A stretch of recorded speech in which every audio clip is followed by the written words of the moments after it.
আমি মোহাম্মদ নবীরুল ইসলাম।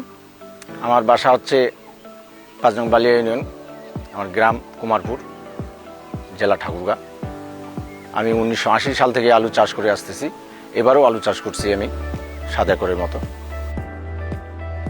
আমি ৭-৮ বছর থেকে বায়ারের পণ্য ব্যবহার করি।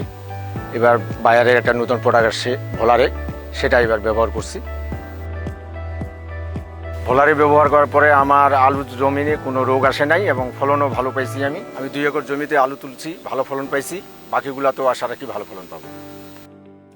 আমি ভোলারে ব্যবহার করে উপকৃত হয়েছি। আগামী বছরও আমি ভোলারে ব্যবহার করব। আলুর সুরক্ষায় ভোলারে, চাষি লাভবান ফলনে।